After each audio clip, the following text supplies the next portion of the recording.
Assalamualaikum warahmatullahi wabarakatuh. Perkenalkan, nama saya Risma Cindy Mayori.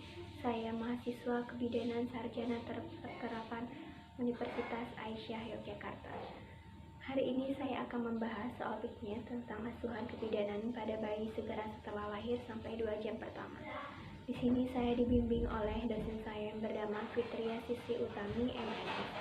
Langsung saja kita ke soal pembahasan pertama.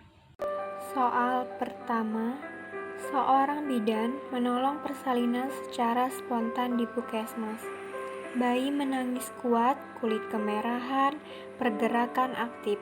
Hasil pemeriksaan pada bayi BB 3.500 gram, panjang badan 48 cm, terdapat pembengkakan pada kepala, teraba lunak, batas tidak jelas, melewati sutura dan berisi cairan limfe. Pertanyaannya yaitu, apakah diagnosis yang paling tepat pada kasus tersebut? A. Sepal hematoma, B. Caput succedaneum, C. Perdarahan intrakranial, D. Perdarahan subaponeurotik, E. Penumpukan cairan cerebrospinal. Pembahasan soal pertama. Di sini diketahui dengan kata kunci hasil pemeriksaan terdapat pembengkakan pada kepala, teraba lunak, batas tidak jelas, melewati sutura, dan berisi cairan limfe. Apakah diagnosis yang paling tepat pada kasus tersebut? Jawabannya yaitu B. Kasus tersebut merupakan jenis trauma persalinan pada bayi baru lahir yang mengarah kepada caput succedaneum, karena ditandai dengan pembengkakan kepada kepala, teraba lunak, batas tidak jelas, melewati sutura, dan berisi cairan limfe. Sedangkan sepal hematom, teraba superiostial tulang tengkorak, berbatas tegas, dan tidak melampaui sutura sekitarnya. Sedangkan perdarahan intrakranial ditandai dengan massa padat berfluktuasi.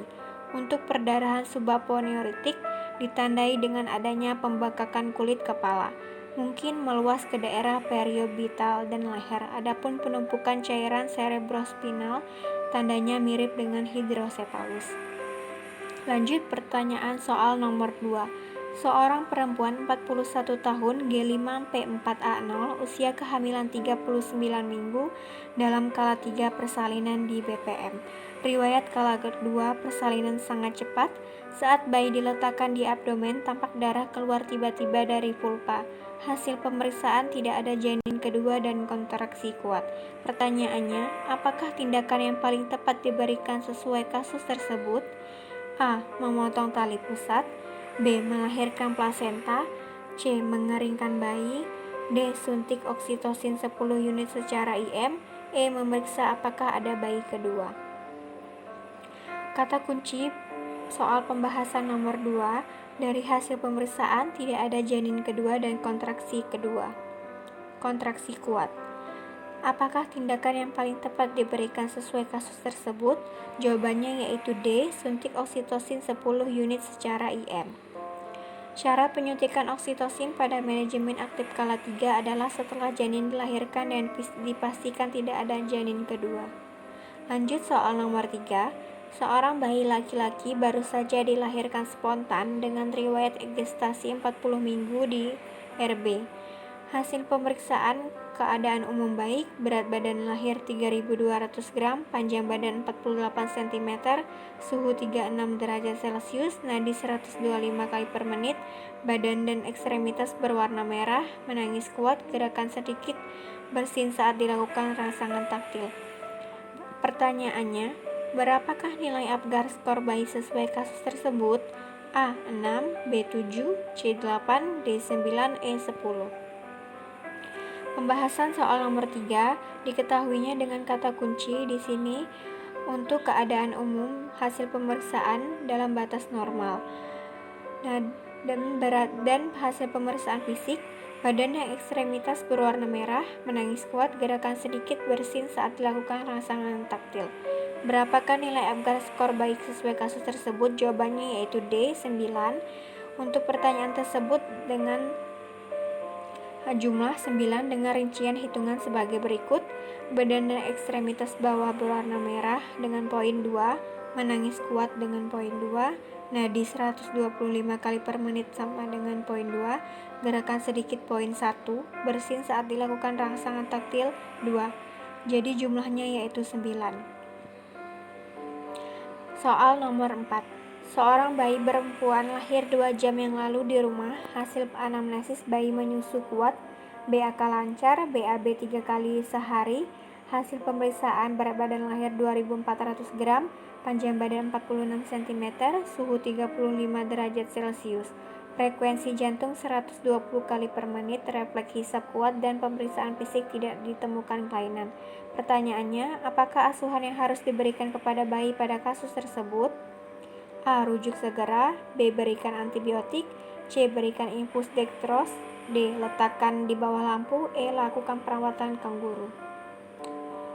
Untuk pembahasan soal nomor 4, di sini dengan kata kunci hasil pemeriksaan bayi dengan berat badan lahir 2400 gram dan untuk pemeriksaan lainnya dalam batas normal. Apakah asuhan yang harus diberikan kepada bayi pada kasus tersebut? Jawabannya yaitu E. Lakukan perawatan metode kanguru. Kondisi bayi tersebut berat bayi lahir rendah dengan hasil pemeriksaan fisik dalam batas normal, sehingga untuk mencegah komplikasi hipotermia maka segera dilakukan perawatan metode kanguru. Jika bayi diletakkan di bawah lampu, kehangatan kurang dapat terkontrol dan tidak ada keuntungan terhadap aspek psikologi ibu dan bayi. Sedangkan pemberian infus dextrose bukan merupakan pilihan karena bayi tidak hipoglikemia. Dan pemberian antibiotika tidak ada indikasi untuk opsi dirujuk segera bukan merupakan pilihan yang tepat karena tidak ada indikasi untuk dirujuk yang ditandai dengan adanya hasil pemeriksaan fisik dalam batas normal dan refleks hisap yang kuat. Pertanyaan yang terakhir, soal nomor 5. Seorang bayi perempuan lahir spontan 1 jam yang lalu di RS. Hasil anamnesis gerakan aktif, berat badan 2500 gram, panjang badan 48 cm, pernapasan 50 kali per menit dengan usia kehamilan saat lahir 37 minggu. Hasil pemeriksaan tidak ditemukan kelainan, daya hisap kuat, refleks hisap bagus, frekuensi jantung 120 kali per menit, suhu 30 derajat Celcius. Pertanyaannya, apakah langkah selanjutnya yang paling tepat pada kasus tersebut? A. Rawat gabung. B. Berikan oksigen. C. Berikan antibiotik. D. Berikan kortikosteroid. E. Rawat dalam inkubator. Pembahasan soal nomor 5. Di sini diketahui kata kunci dengan hasil anamnesis gerakan aktif, berat badan 2500 gram, panjang badan 48 cm, pernapasan 50 kali per menit dengan usia kehamilan saat lahir 37 minggu. Hasil pemeriksaan tidak ditemukan kelainan. Daya hisap kuat, refleks hisap bagus, frekuensi jantung 120 kali per menit, suhu 30 derajat Celcius. Apakah langkah selanjutnya yang paling tepat pada kasus tersebut? Jawabannya yaitu A. Rawat gabung. Rawat gabung dengan ibunya karena meskipun berat badannya 2500 gram tetapi hasil pemeriksaan fisik dalam batas normal, daya hisap kuat, refleks hisap baik, sehingga diharapkan asupan nutrisi melalui ASI dapat terpenuhi dengan baik, sehingga asuhannya adalah difasilitasi rawat gabung dengan ibunya. Adapun asuhan pemberian oksigen tidak ada indikasi karena pernapasan normal. Pemberian antibiotika juga tidak ada indikasi baik terapi ataupun profilaksis. Pemberian kortikosteroid juga tidak ada indikasi karena paru-paru sudah cukup matang pada usia kehamilan 37 minggu. Sedangkan untuk rawat dalam inkubator tidak ada perlu dilakukan lagi karena bayi memenuhi persyaratan untuk dilakukan rawat gabung. Baiklah teman-teman, sekian pembahasan dari saya. Semoga bermanfaat. Saya ucapkan wassalamualaikum